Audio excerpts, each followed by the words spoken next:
falar sobre o princípio da segregação de funções, buscando entender o seu significado e seus objetivos. Ainda vou falar de forma resumida como esse princípio pode ser aplicado na prática pelos órgãos estatais, seja uma secretaria de um pequeno município ou uma secretaria de um grande estado. Mas antes, deixa eu me apresentar. Sou o Leonardo, servidor público, formado em Direito, especialista em Direito Administrativo, com mais de 10 anos de experiência na área de licitações e contratos da Secretaria Estadual de Saúde de São Paulo. E esse é o canal do Licita na Prática, onde falo sobre licitações e contratos administrativos. Então, se você já gostou do tema, curta o vídeo e compartilhe com quem você acha que pode se interessar por ele. Vou falar sobre o princípio da segregação de funções com o intuito de entender o seu significado e seus objetivos. Ainda vou falar de forma resumida como esse princípio pode ser aplicado na prática pelos órgãos estatais, seja uma secretaria de um pequeno município ou uma secretaria de um grande estado. O princípio da segregação de funções está previsto no artigo 5º da Lei 14.133 de 2021, que coloquei na tela. Para entender o princípio da segregação de funções, vamos começar a entender as palavras que integram essa expressão segregação de funções. Segregação é sinônimo de separação. Função é um conjunto de atividades que alguém executa para atingir um determinado fim. Por exemplo, a função de planejar representa todas as atividades necessárias para saber o que a administração pública, vulgo governos federal, estaduais e municipais, vai contratar para atender uma necessidade da sociedade e como a administração vai fazer isso. Assim, o princípio da segregação de funções implica em separar as funções necessárias para a administração pública licitar e contratar. Ou seja, um funcionário público, servidor público, não pode participar do planejamento, da licitação, da fiscalização e gestão contratual de uma contratação. Se o servidor vai ser pregoeiro de uma licitação, por exemplo, ele não pode fazer atividades de planejamento, pesquisa de preços, elaboração digital, etc. E nem ser fiscal ou gestor do contrato. Vide o artigo 7º, parágrafo 1º da nova Lei de Licitações, que coloquei na tela.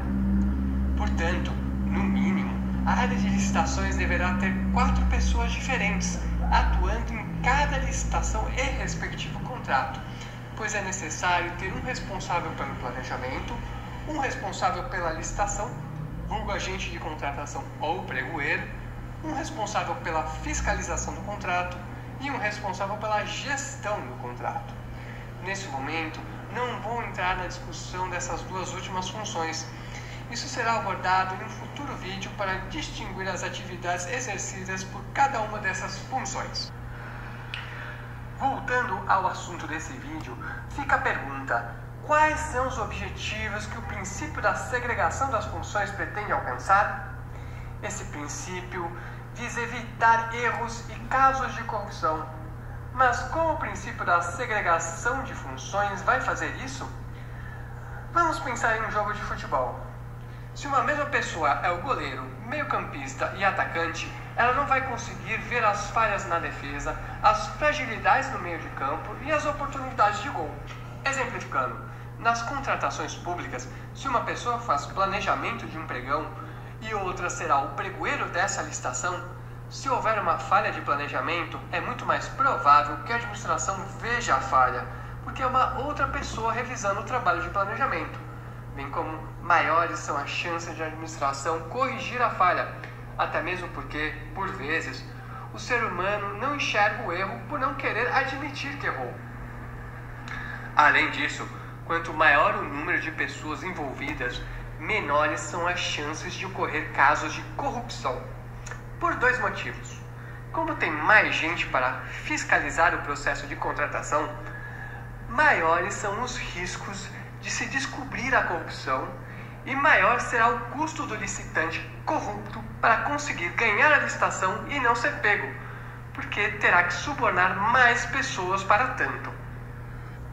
Mas qual o incentivo os funcionários públicos têm para evitar erros e casos de corrupção ao invés de proteger seus colegas? A resposta está no artigo 169, inciso 1º do caput e parágrafo 3º desse mesmo artigo da nova lei de licitações. Coloquei todos os dispositivos na tela.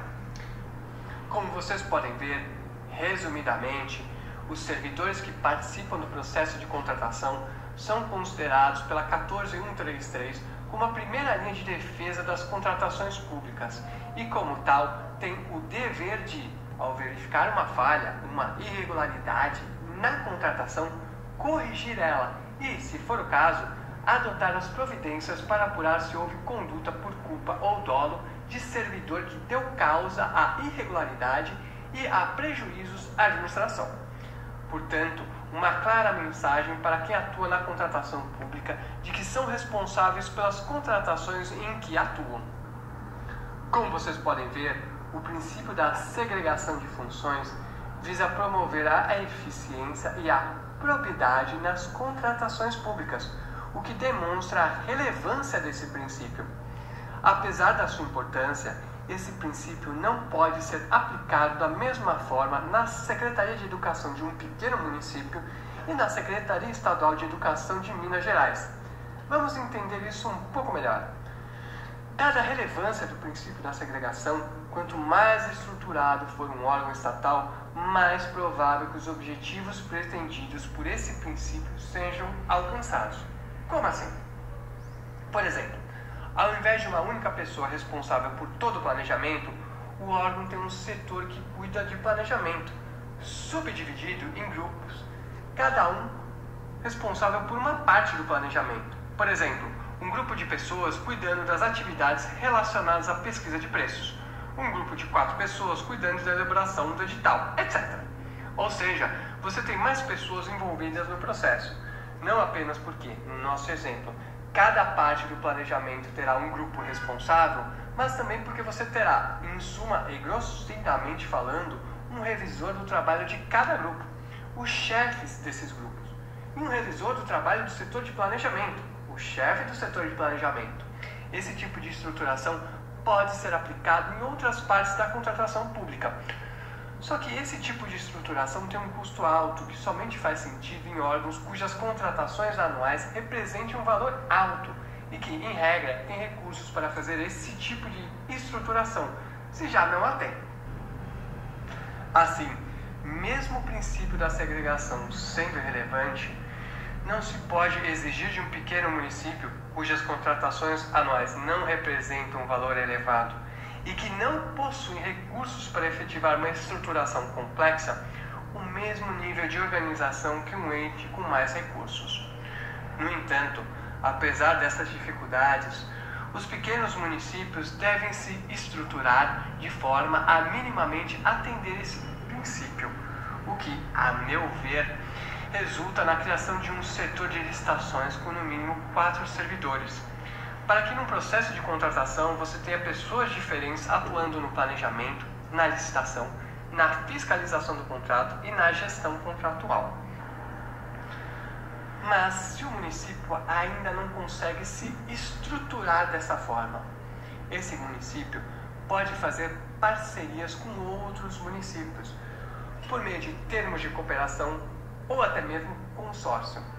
Se alguém tiver interesse em saber como utilizar termos de cooperação ou consórcios para fazer parcerias entre municípios, coloca nos comentários que eu faço vídeos sobre esses assuntos focados na estruturação do setor de licitações. Resumindo, o princípio da segregação de funções exige, no mínimo, uma separação entre as funções de planejamento, de realizar a licitação, de fiscalização e de gestão contratual, para evitar falhas e casos de corrupção. Agora, quero saber, você acha que o princípio da segregação de funções evitará falhas e casos de corrupção nas contratações públicas? Gostaram do vídeo? Por favor, deem um like, compartilhem e cliquem no sininho para receber notificações de novos vídeos do canal. Se ficou com alguma dúvida sobre o que eu falei ou qualquer outro tema relacionado a licitações e contratos, coloca nos comentários. Vejo você no próximo vídeo.